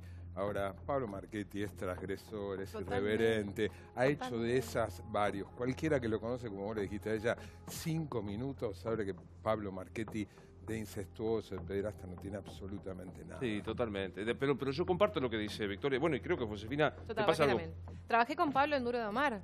Fuimos compañeros ahí también lo conozco y sé que es un transgresor y obviamente me pasó lo mismo. Cuando leí el artículo también me dio asco, pero como yo lo conozco a Pablo, yo entendía que por dónde entendía que venía por otro lado, porque, bueno, es eso, es un transgresor, siempre es un tipo que va a generar discusión. Yo me peleaba por las ojotas, le decía, hijo de tu madre, ¿podés venir algún día con las ojotas iguales? No puede ser. ¿Cómo la estás llevando? ¿Te viste en la tapa? No era zapatos, era ya ponerme las ojotas ¿Te iguales. viste en la tapa de noticias? ¿Cómo la estás llevando con lo que es esta discusión tan potente que tiene que ver con las mujeres? Yo lo llevo bien. Ahí está, mirá. Ahí está. ¿Hay mucho acoso en la tele? Hay acoso. Hay acoso. No es solamente... La tele no es un lugar único donde hay acoso. Hay acoso en todos lados.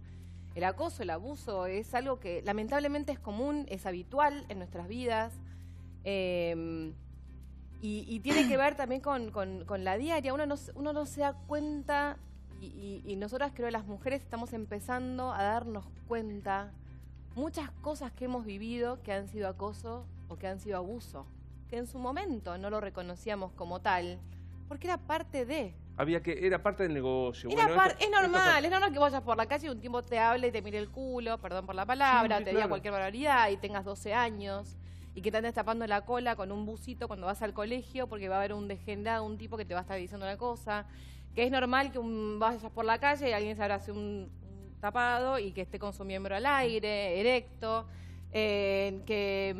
digamos, es todo eso que las mujeres no podamos caminar ni a las 3 de la tarde, ni a las 3 de la mañana, ni a ninguna hora tranquilas, que andemos cruzando de vereda de acuerdo a la cara del tipo que aparece por ahí, que no podemos meternos por lugares medios oscuros porque si no, mira lo que le... también, mirá, anda por ahí a esas horas. Digamos, todo eso fue algo tan común y con lo que hemos crecido que empezamos nosotras a reconocerlo. Y ustedes, a medida que nosotros lo empezamos a contar, también se empiezan a reconocer en ese lugar. No me acuerdo quién fue la semana pasada y quiero preguntarle a Peter porque él, con tu elección sexual, me imagino que te ha pasado. Bueno, yo me acuerdo, la primera imagen que conocí tuya fue visitando a Cristina cuando te golpearon por la calle porque te habían gritado... Es lo que creo. Así como le quiero decir a Vicky, yo cuando leí durante toda esta semana, doy fe de lo que le pasa a Vicky, como le pasa a Silvia Lopenato. Hay una campaña para legitimar a las diputadas, e incluso a Lipovetsky, a los diputados que están avanzando en una agenda de derechos de todos los partidos políticos. Los periodistas que fueron a hablar, no sé cómo la pasaron. Luis, pero acá hay que hacer como un llamado a la solidaridad de todos los que son periodistas y forman opinión sobre todo, de no reproducir una mentira y una noticia si no es verificada. Porque te arruinan la vida. ¿Cómo? Igual algunos te lo hacen a propósito. No, obvio, pero... Yo te digo, a Caseros y Feynman, sí, que digan que la verdad que me hacen un favor. Son dos tipos que tiene mucha relación con esta etapa de la revista Noticias y con lo que contás vos. Se está viendo a mí me causa mucha quiebre. La verdad es que voy a una previa con mis amigos, la mayoría de mis amigos son hombres heterosexuales y escucho sus conversaciones y digo... que se está produciendo en nuestro país, en nuestra sociedad, es muy profundo, es muy loco, es muy zarpado. Pero hay algunos que no quieren que eso avance y les incomoda el ruido. Mira, ningún cambio en la sociedad y ningún cambio en el mundo se hizo pidiendo permiso. No, claro. Se hace haciendo ruido. Entonces, ¿sabes qué pasa? Que es doloroso. Sí. Es muy doloroso, tanto para las mujeres, que hemos asumido eso como algo habitual, como para aquellos hombres que lo han ejercido. Entonces, esto no es una guerra hombres contra mujeres. No. Esto es algo que dejó de ser normal y común para darle la gravedad que tiene y a partir de ahí, pero claro, como todos estamos atravesados por el machismo, todos. Que no afecta solamente la relación hombre y mujer, por eso me preguntaba Luis, respecto a mi sexualidad, yo soy una persona que está en la política abiertamente homosexual y todo lo que sea distinto, minoritario o lo que venga a romper el status quo, siempre te tratan de poner como algo que está molestando o algo que quiere cambiar lo establecido. ¿Lo hablas en primera persona? ¿Esto lo estás contando porque te pasó? Obvio. Yo la verdad que cuando empecé a militar en política, y me consta que incluso en los partidos que se hacen llamar progresistas y de izquierda, también hay mucha discriminación muchas veces hacia el avance de las mujeres y hacia las diversidades generales en su abanico hermoso que tiene la vida. Pero yo cuando empecé a militar a los 16 años, nunca en mi vida me imaginé que iba a terminar siendo presidente de la Juventud del PRO, siendo abiertamente homosexual. Bueno, un desafío enorme. Claro. Es un desafío preguntale enorme a Leo política, Grosso ¿no? lo fácil que es Leo Grosso. Sí, mi compañero que además el Hoy día estuvo de con la Mauro. marcha, Sí. el día de la marcha por el orgullo decidió hacer público su amor, que es hermoso. Mi compañero de bloque, le mando un beso, la verdad es que me Hoy pone estuvo con muy Mauro, orgullosa. hizo una nota hermosísima, Sí, reivindicando claro. incluso llamarse marica. Dijo, hay que decirlo para Ahora, quitar el peso. Ahora, lo que sí hay que decir es que es cierto que hay que hacer ruido, es cierto que no vamos a... El patriarcado no se va a caer, lo vamos a tirar, ahora se van a defender. Y para que esa defensa no sea efectiva, tenemos que ser inteligentes. Y desde el Estado tenemos que brindar los mecanismos para que las denuncias de acoso y abuso no queden en las tapas de una revista o en la televisión y tengan consecuencias y tengan un vehículo también para llegar. O sea, la mujer tenga una herramienta para denunciar. Nosotros vamos a presentar un proyecto de ley para que existan protocolos obligatorios en el Estado, en los organismos centralizados y descentralizados. Y creo que hay que instar a que las empresas privadas tengan protocolos contra el abuso. Este canal, por ejemplo, todos los canales de televisión tienen que tenerlo. ¿Puedo decir algo de este canal? Yo estoy muy orgulloso porque acá hubo un caso. Instantáneamente, estoy hablando de A24, que forma parte de este medio, instantáneamente se tomó la medida que había que tomar. Y ahí, pero no puede, pero con el protocolo dejás de depender de la voluntad de la persona que está, que es el responsable. Pero vos tenés las herramientas. Yo creo que hoy hay herramientas, si bien fallan bastante, hay herramientas para la denuncia, ¿no?, de algo que sucede hoy.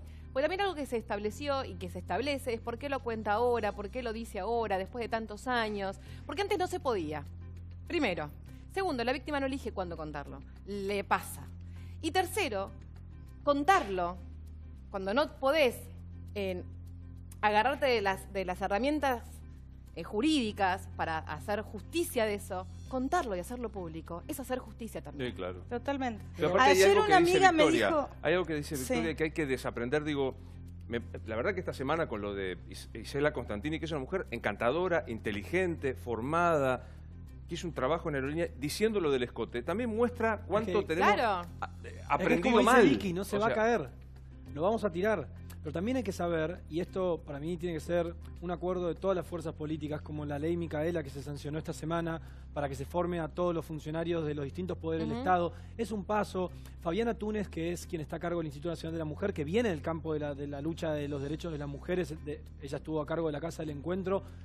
Hoy hablaba con ella y me decía que se ha aumentado en un 40% la respuesta del 144, que es la línea para poder denunciar. Pesos por mujer, no, pero eso lo tengo bien claro. La ley Brisa, que se sancionó también este año, que eso es para darle cobertura a los niños, niñas y adolescentes que quedan huérfanos, porque cuando se comete un femicidio, el padre queda detenido y la madre no está, y los chicos quedaban solos. Esa ley también se sancionó desde la diversidad de la política, y para mí es importante que se pueda mostrarle en un tema tan importante a todos los partidos políticos y le quiero contar a Julio que a mí me parece que la política no ha reaccionado a la altura de lo que ha sido el movimiento de las mujeres.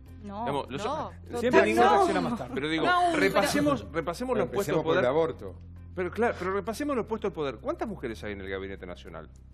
En este momento, ministras, 2. Están sobre 8. 11, perdón. ¿Sí? Sobre 11. Hay un cambio gigante. ¿Cuántas mujeres hay en el gabinete de María Eugenia Vidal? Yo lo conversé con ella. Ella me dijo, no conseguimos mujeres que puedan venir a hacer el esfuerzo, venir a La Plata. Yo te puedo hablar de mi gabinete. 0. 4 de las 5 directoras son mujeres. ¿Cuántas mujeres hay en el gabinete de Horacio Rodríguez, de Rodríguez Larreta, de Santiago del Estero, Tucumán? El único que tiene paridad es Córdoba. Que tiene, Mendoza. El gobernador de Mendoza son exactamente iguales. En el resto... Luis, analiza, pegá una revisada las conducciones de los sindicatos, los directorios de las empresas, la conducción de los canales de televisión. Acá vos sabés que acá estás complicado. Yo tengo directora de radio, CEO, directora de programación. Infobae tiene paridad. Gabriela Cosifi, Valeria Cavallo. Tiene mucha presencia ¿cómo está femenina. Viviendo este fenómeno que yo comparto lo que decía Josefina? Se había naturalizado que el piropo, incluso al diablo, y bueno, es un modo que son galanterías. Decirle que lindo culo es una galantería. Acoso callejero, no piropo. Sí, tenés razón. Yo creo que hoy hay una nota de Claudia Peró, no sé si la miraste. Sí, claro. En la cual un poco debaté. Se mezclan dos cosas. La relación hombre-mujer en mi generación, no con la homosexualidad, que era una cosa distinta y no asumida, pero en la relación hombre-mujer se había avanzado muchísimo. Y esa nota lo marca. Esa nota lo discutimos con varios de los que participan. Creo que son dos temas distintos y que hubo una decadencia global en la sociedad donde el destrato fue más allá que el patriarcado. El destrato fue al ser humano. Hubo una deshumanización de la Argentina.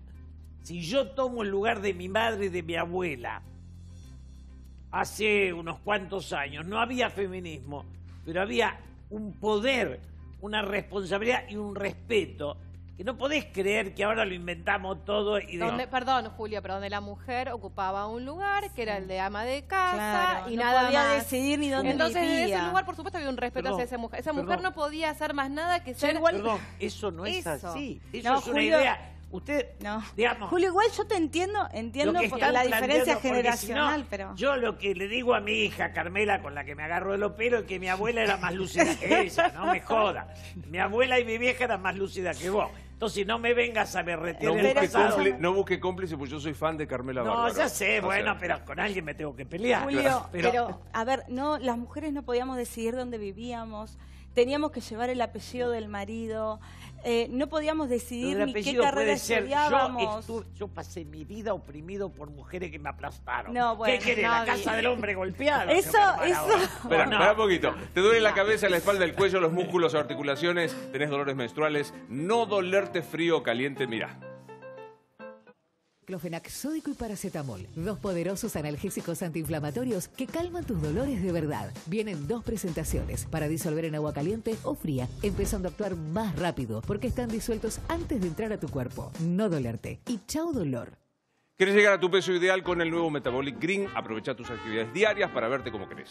Porque el nuevo Metabolic Green, además de CLA, ahora también tiene té verde y café verde que te ayudan a reducir las grasas, disminuir el apetito y mantener tu peso ideal. Nuevo Metabolic Green, probalo.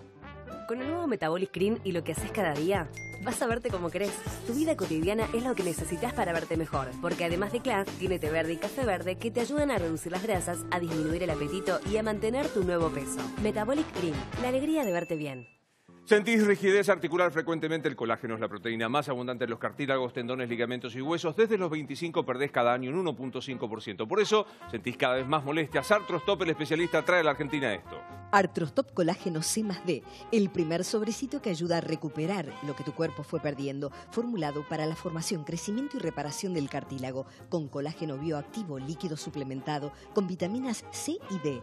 No es un medicamento, es seguro y de origen natural. No daña el estómago, no engorda, no contiene azúcar. Agregalo diariamente a tu café o infusión preferida en tu desayuno y listo. Ya sabes, para tu dolor, Arthrostop te caliente, para que no te vuelva Arthrostop Colágeno C+D. ¿Estás bien, Leo? Sí. ¿Estás bien? ¿Sabés por qué elegimos todos los colchones Canon? Porque Canon nos garantiza un descanso y un profundo descanso renovador. Por eso Canon es nuestro colchón, el colchón de los argentinos. Colchones Canon, mira. Canon es mi colchón. Oh, oh, porque con Canon me renuevo. Ningún otro es el que quiero. Canon es mi colchón. Oh, oh. Dos agradecimientos a la gente de Finca Cuara porque siempre nos acompañan con sus ricos vinos. Nuestros invitados se llevan uno de Finca Cuara, ahí lo estás viendo. Muchas gracias Finca Cuara y muchas gracias a Quinta Fresca. Si vos tenés una empresa y querés que tus empleados tengan alimentación saludable, Quinta Fresca te manda frutas. En cualquier lugar Quinta Fresca te lo súper recomiendo. Decía del Ascar que quedó allí pendiente, hubo una discusión de que se arrepintió del arrepentimiento, que había tenido una vinculación con un sindicato, con Barrio Nuevo y demás, que había sido montado para la tele. De eso particularmente no puedo opinar porque es parte de la prueba que está en proceso. Mirá la cara del doctor, no puede opinar sobre esto. No, ¿Y estaba- ya estaba- ¿Y qué opina usted? ¿Qué opina del arrepentimiento del Ascar? No, bueno, me parece que ellos pasaron por diferentes motivos, por diferentes situaciones cada uno.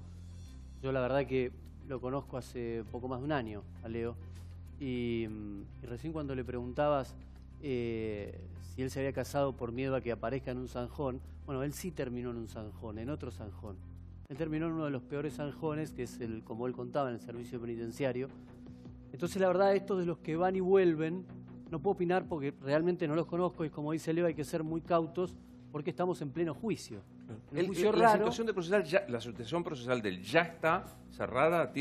Nosotros firmamos un acuerdo de colaboración con la nueva ley. No está cerrada porque, digamos, depende de lo que la valoración que haga el tribunal, en el juicio que estamos haciendo, de la valoración que haga el tribunal, ver en cuánto le disminuye una pena a un chico que está confeso. Digamos, él es un chico que está confeso y no lo pueden dejar impune. Por eso al taxista lo que le tenemos que decir es, no, él pagó 2 años de cárcel, la mayoría en este juicio van todos en libertad. Y lo extraño es que estamos juzgando. Por eso es que yo me ponía tan nervioso cuando los escucho a todos, por favor no lo digan más, hablar de la justicia. Es el Poder Judicial. La justicia es otra cosa. Total. Por favor, está tan lejano. Y a él que contaba desde su experiencia, ¿no? Que yo también lo escuchaba muy atento, decía, no, pero no toda la justicia es igual. No, el Poder Judicial naufragó hace rato. De hecho, en este momento estamos juzgando en un juicio acciones de lavado y dejaron fuera las acciones principales. Ese delito, el dinero del lavado de algún lado vino. Y los que estuvieron presos es este chico, Leo, que tuvo 2 años y pico en un servicio penitenciario, que él contó sus experiencias dentro del servicio penitenciario. El servicio penitenciario es donde más quedó arraigado la ideología del proceso militar. Ahí es la demostración exacta, donde más quedó arraigado es en donde él estuvo. Pero ellos lavaron dinero proveniente de un delito de vaciamiento de las arcas del Estado. Todavía no se investigó. No, está investigado, pero no está el juicio. El juicio tendría que haber sido todo uno. Total. Y tendría que haber estado ahí sentada Cristina, Fariña, Báez y todo, y discutir ahí la matriz, porque hoy lo que están, muchas veces Leo va declarando, le dicen no, pero acá no lo coartan, pero o sea, nosotros tenemos que ceñir al objeto procesal, que es el lavado. Entonces cuando él se extiende un poco, no, acá vamos por el objeto procesal, que es el lavado. Delito precedente, no. Bien, gracias. De lo que puedas y quieras contar, ¿cómo es tu vida hoy? En lo cotidiano, lo que puedas. Porque sé que tenés restricciones para hablar de algunas cuestiones. Formalmente estoy en libertad, o sea, estoy excarcelado. Estoy dentro de un programa que tiene una... Lo que te puedo decir es que el objetivo del programa es garantizar la integridad física. ¿Y ahí cobras un sueldo para...? No, en mi caso no. ¿No cobras nada? No. ¿Y de qué vivís? O sea, lo que me provee el programa no lo puedo decir yo, pero no es técnicamente el sueldo, como es, porque lo prevé eso. Si hoy vivo de mi viejo y de 3 amigos que me ayudan. Porque uno de los grandes problemas que tengo hoy es que justamente por entrar dentro del programa no me dejan las ofertas de trabajo que yo he llevado o las que me han propuesto por análisis de riesgos de seguridad no me los han aceptado. Lo mismo con el tema de la facultad. O sea, ¿Cuánto dinero llegaste a tener propio? Cerca de $3,5 millones. Propios tuyos. Sí. ¿Y eso te lo confiscaron? De eso no veo nada. Porque los bienes yo los puse a nombre de un tercero, que es uno de los coimputados de la causa, y lo que es parte del proceso de juzgamiento del acto de lavado, porque todos esos bienes están en poder de esa persona. De este tercero, que no está siendo juzgado. Que está siendo juzgado. O sea, los bienes esos, mis gastos dinerarios, están dentro de la causa, pero en cabeza de un tercero. Igual, salvo que los hubiese escondido, tampoco podría tenerlos, es decir, hubieran sido confiscados por ser el fruto de un delito. Producto de... Claro. ¿Se puede establecer alguna relación? $3,5 millones, eso es producto de tus actividades delictivas. Alrededor del 5% de cada dólar que yo circularicé del señor Báez. Esto es interesante explicarlo porque circularizar, salvo por Eslotoviada, que 2 por más 20, 2 siempre le da... por 20, 70 palos. ¿Cómo? El 5%. ¿Ves que hacen números que nosotros no entendemos? Sí, de alrededor de 70 millones de dólares. Son 3 millones y medio. O sea, circularizar es lavar. Vos cobrabas la comisión de lo que lograbas poner en blanco de la guita. Poner en circulación, no necesariamente en blanco. Si vos expatriás dinero al exterior, no está en blanco. O sea que hay que multiplicar esos 3 millones por 20, o sea, 60 millones. 70, sí. 77 en realidad. Son 3 millones 500 y pico el cálculo. Un poquito menos de 3 millones y medio. Mi cálculo de dinero que yo vi, en concepto de todo, fueron unos 77 millones de dólares. La imagen de la Rosadita, Ross y compañía, los ¿qué es hoy, mirada en perspectiva de 2 años y Ahí están haciendo una operación. Puede ser una operación para... Están contando dinero previamente para expatriarlo, están contando dinero para hacer algún tipo de inversión. Lo que se ve en la causa es que por los cruces de llamadas y los registros migratorios, el dinero llega a CGI con personas que el mismo día aterrizaron en el aeropuerto de San Fernando con un avión de su propiedad proveniente de Río Gallegos. En lo que a mí me tocó estar, cada vez que había que hacer una operación, se avisaba previamente porque el dinero lo trasladaban de Río Gallegos. Así que infiero con alto grado de certeza. ¿De qué era eso? Que estaban repitiendo lo mismo porque los movimientos de lavado, las cuentas, digamos, hay un incidente que es el 143, que es una de las primeras veces que la justicia suiza coopera con Argentina. El incidente de cooperación suiza mostró que los movimientos de dinero se perpetuaron hasta fines del año 2012. Mi relación con Baez termina en abril del 2011, así que imagínate que en ese plazo se siguió haciendo. ¿Te animás a pensar de cuánto era la fortuna de Baez? Es incalculable. ¿Pero incalculable qué? ¿1.000? ¿10.000? Él siempre se adjudicó unos 6.000 millones, pero de boca de él. Pero estás hablando de un tipo que vos calculás, vos pensás lo siguiente, 46.000 millones de pesos asignados en obra pública, de la cuales no todo se ejecutó. Ahora está como, me parece como más maduro y demás, pero nunca le preguntaste, ¿para qué tanta guita? Mira, con una cuestión similar... Sí, no. Eso, yo una vez le pregunté a un personaje que había pasado los 2.500 millones de dólares, digo, ¿no te aburrís? Y me dijo, me levanto todos los días como si no tuviera para comer. O sea, este sistema que hoy vivimos no es el de Henry Ford. Acá están en una competencia de acumulación de poder. Los que tienen 3, 4, y entre ellos hablan de ese número. Y entre ellos están peleados Y encima. entre o sea, están compitiendo el que llegó a 7, el que llegó a 9, el que llegó a 15, el que llegó a 20. Esos nacen todos en el menemismo. Como desborde, nacen en las privatizaciones. La coima de las privatizaciones es el origen de la corrupción y la decadencia de la sociedad. Sí, y en la patria financiera, ¿no? Sí, Y claro, por en la patria eso, financiera. por eso no es cierto que la patria financiera no nace en el menemismo, sino con la dictadura militar. Sí, claro, y de hecho la familia Macri, digo, uno de los grandes resultados de esa patria financiera y de cómo hicieron el dinero. De hecho... Patria contratista. Claro, la patria contratista, perdón, sí. Muy vinculada a los sectores financieros porque ahí es donde empezaron a multiplicarse. Hay una película que hay de que hecho, por recomendar eso es todo el mentira, tiempo, es mentira la historia que... oficial, ¿no? Claro. En la historia oficial se cuenta la tragedia de la desaparición de una criatura, el trabajo de Héctor Alterio, el apropiador, y la ignorancia de Norma Leandro. Es una película que habría que volver a ver para entender cómo nació todo esto, una parte de todo esto. Cuando vos dijiste, ¿para qué querés más plata? Una pregunta así hiciste. Precisamente porque la plata trae poder y porque en este sistema donde la concentración de la riqueza... La concentración de la riqueza es enorme, pero por eso es tan bobo pensar que cuando uno no es rico no roba. ¿Me estás diciendo bobo? No, digo que la gente... Sí, pero ahí disiento con vos, estoy de acuerdo con lo que vos decís, pero hay una cuestión que es fundamental. Es que esos sistemas te hacen preso. Claro. ¿Por qué? Pero no por una cuestión de acumulación de riqueza. Porque si vos, desde el Estado, vos pensás que el Estado tiene el monopolio de todo, de la fuerza, de la administración, de todo tipo de reglas. Si vos utilizás eso, y no estoy hablando solamente de kirchnerismo, hablo de toda la historia, utilizás eso para perpetrar un sistema en el cual vos te enriqueces con eso, vos necesariamente tenés que incorporar personas. Y vos tenés que hacer que esa cantidad de personas sea lo más chica posible, porque es una cuestión de núcleo de confianza.